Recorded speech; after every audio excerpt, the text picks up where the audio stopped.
Outlet Liquor is your place to buy a case. Stock up and save when you shop the lowest prices available every day at Outlet Liquor. You never have to wait for a sale. The more you buy, the more you save. Only at Outlet Liquor. What's your outlet?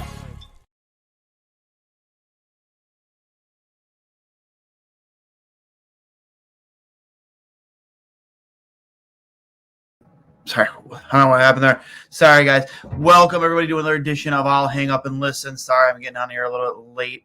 I apologize for that, but I wanted to make sure I got in here to give a reaction to tonight's very depressing 5-1 loss to the Boston Bruins, a team next to Toronto. I just can't stand losing to. There's no other team in the league other than Toronto I can't stand losing to more than the Boston Bruins. For, so many reasons, between the history of the two teams dating back to, obviously one of the moments that stands out the most is the Lucic hit on Miller, comments that came afterwards between from Lucic in an interview to Ryan Miller calling him a piece of shit. And just, players like Marchand and Chara, just I hate the Bruins so much. And nobody I hate losing, but I hate losing to them. So, with that being said, just another night where the top storyline for Buffalo is goaltending. And Jesus Christ, can we get a save? Can we get a save? Like a timely save. It's just like it's mind blowing that you roll out Aaron. I mean, granted, your options are Dustin Tokarski and Aaron Dell. And as good as Tokarski has looked at times this season, he's no much better than an AHL goaltender. And, I would say, and I tweeted it out earlier, you could probably easily give this team 4 more wins this season if you got average NHL goaltending, which we haven't gotten at all. It's been pretty embarrassing, to say the least. Not saying tonight was one of those nights, but you get an early lead. You get a nice goal from Okposo after a big save from Dell. Go up 1-0, and then literally 3 minutes later, it's 2-1. And the end of the first period, it's 4-1. And then, of course, the icing on the cake, for this, the misery that this game was. And just what last season was, is of course it's Taylor Hall goes, of course, to make it 5-1. So it was just not a good game, not a good showing from Buffalo. You can't blame it all on goaltending, but I don't know what, man. When you get a lead and you're a team like Buffalo who relies really on hard work and sticking to the system, and you don't have a ton of players that can make individual plays at an elite level, the way Boston has with Marchand, with Bergeron, with Pasternak, with McAvoy. You have those guys who out there who in a moment could put the team on his back and carry you. With the exception of maybe Rasmus Dahlin, who's not quite there yet. You don't have any of the guys like that in Buffalo. You just don't. And that's where you need your goalie to bail you out. And we just don't have that guy here in Buffalo right now. I'm not going to sit here and say that, Craig Anderson's that guy, but the guy's 40 years old. Like you can't expect Craig Anderson to carry this team for, whenever he does come back for the remainder of the season, or for the majority of the rest of the season. Expect him to be the guy's like, hey man, if we're going to make a playoff push, it's really going to be on you. Like, no, you can't expect that from Craig Anderson. Like, there's very few goalies in the league right now that could come here right now with this team with this roster and put this team on their back and get them to the playoffs. Is it possible? Absolutely. But you have a very, I don't want to call us below average team. I really, really don't. But we are, and you just don't. The talent isn't there yet. It's coming. The talent is coming. You have JJ Peterka, you have Jack Quinn, you have Peyton Krebs. These guys who are performing so well in Rochester. depending on who the goaltender is next year. I mean, I don't know if it's going to be UPL. I don't, honestly. I tweeted out earlier this week that, it might not be the most popular decision, but once he starts if he can start to get going again, UPL, it might be a guy you might want to look to trade, not maybe this year, but maybe next year, because when I think of the future of this team, I look at guys like Portillo and Devin Levi. I'm not thinking of UPL because it's extremely difficult for any goaltender to come back from the injuries he's had, the double hip surgery, the lower body injuries. And, he struggled to stay consistent at the AHL level. It's going to be just as difficult for him to stay consistent at the NHL level. So I have trouble. I have a lot of trouble seeing him as a franchise goaltender. Is it impossible? No, it's not. Absolutely. Anything's possible. I think the talent is absolutely there.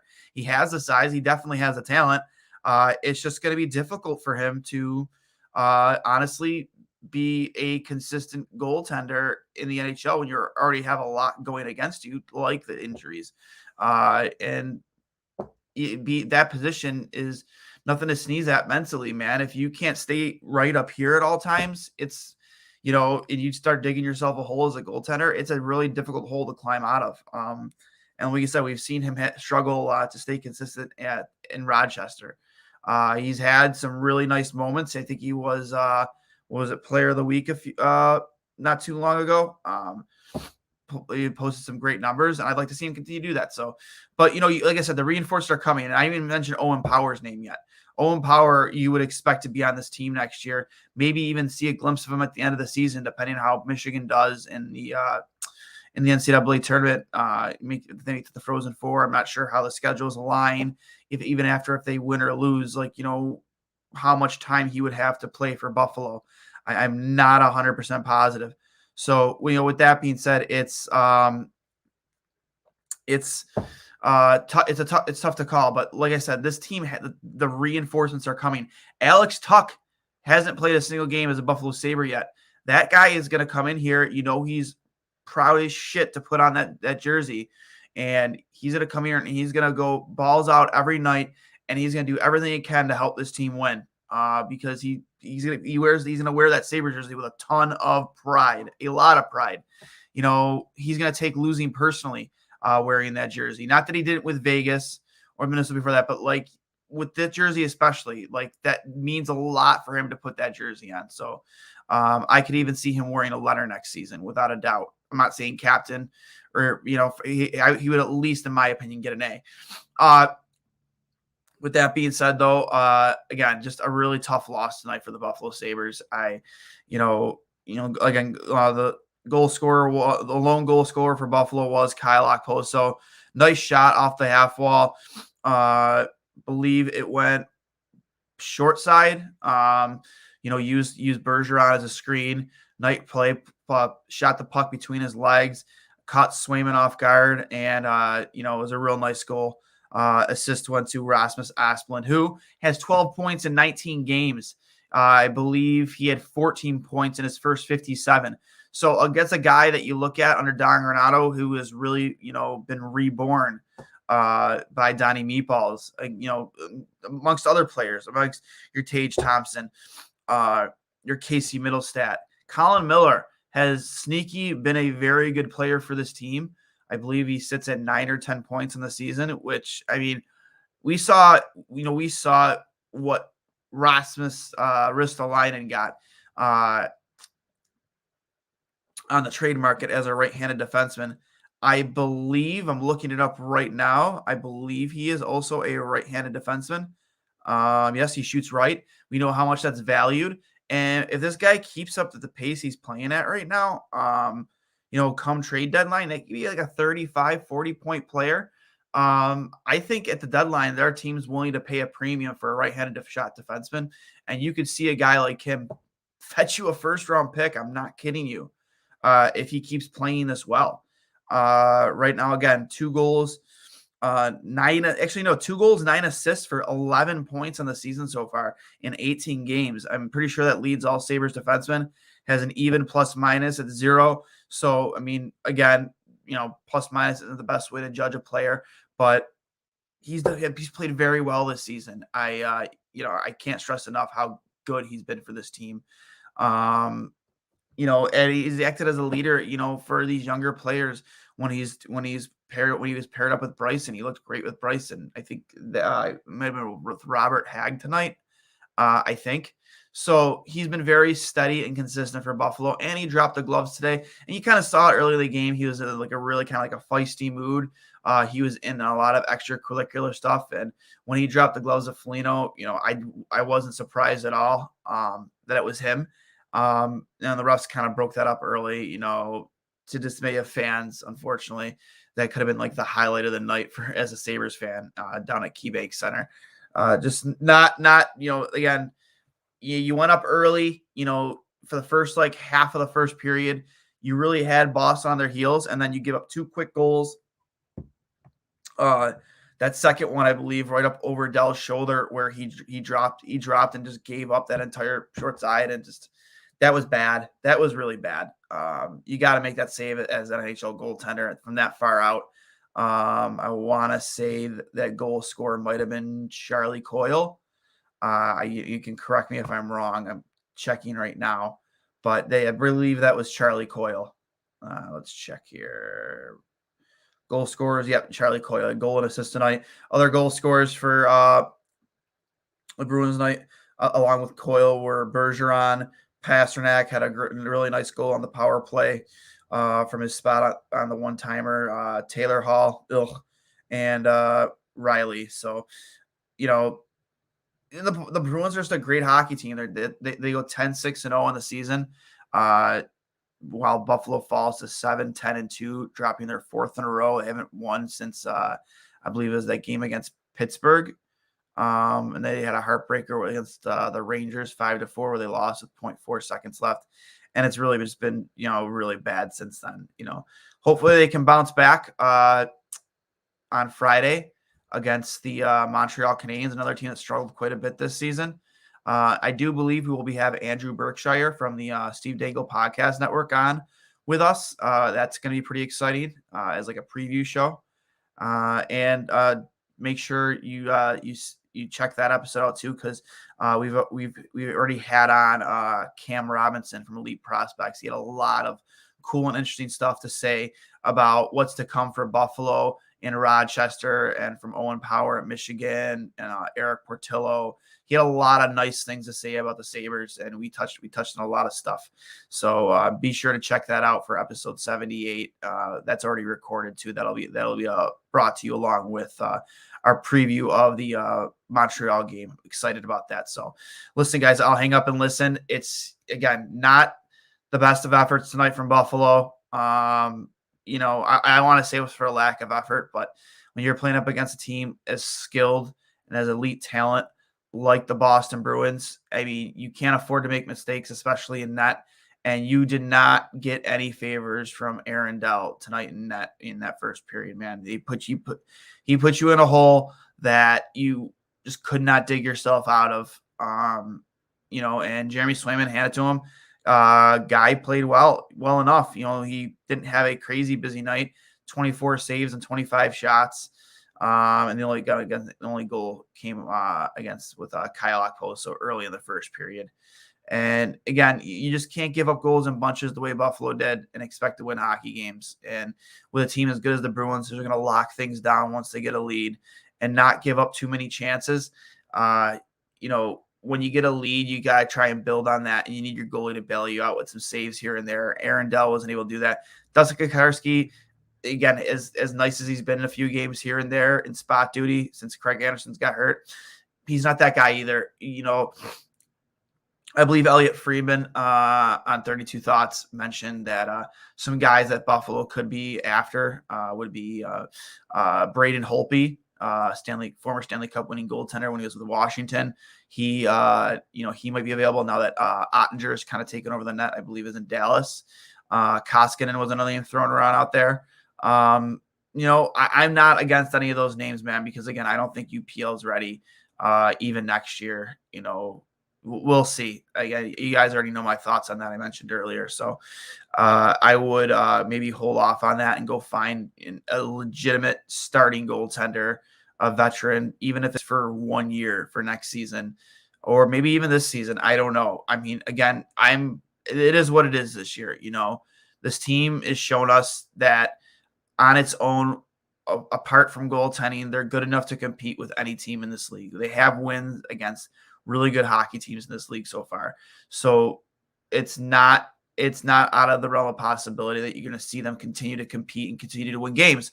And I've said it a bunch of times in this show, really grind out a lot of loser points this season. I could see that as well, because they're just going to outwork a lot of teams. They will. They absolutely will.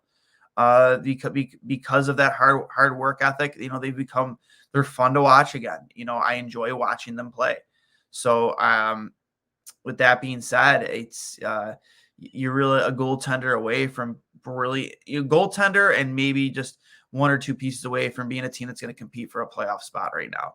So, but we'll see. We'll see what happens. I'm not going to sit here and hold my breath right now until you have actual NHL level goaltending. I agree. Marcelo Arias, can we get a timely save? Amen. Hallelujah. Tokarski and Dell are AHL caliber goaltending. I agree with you. Absolutely. I'm sorry if I'm butchering your name, Mauricio Arenas. I 100% agree with you. You have AHL level goaltending right now. That's not going to be good enough. You need an NHL level goaltender to come in here and really help carry you, and we just don't have that right now. It's embarrassing, to say the least. You could easily add 4 wins to this team's record if you had NHL level goaltending, and you could be looking at a record that's 11-6-2 right now rather than 7-10-2. It sucks. So I don't know. We'll see what happens. Again, guys,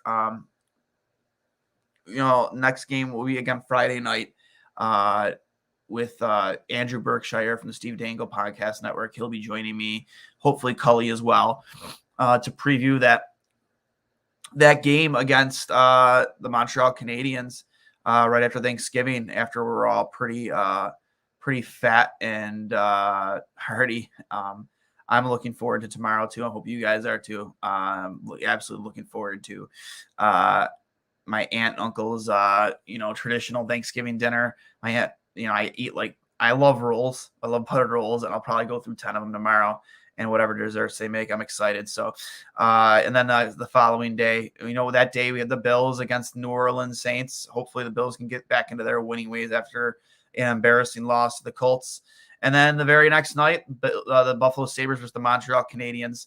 Again, I said we'll have Andrew Berkshire on from the Steve Dangle Podcast Network to preview that, talk about the Sabres season so far, talk about the Montreal Canadiens season so far, and just the struggles of both organizations right now. I know there's a lot of smoke around Mark Bergevin and whether or not he's going to have a job here anymore, because from a team to fall from being a Stanley Cup finalist, I know they've dealt with a lot of injury issues.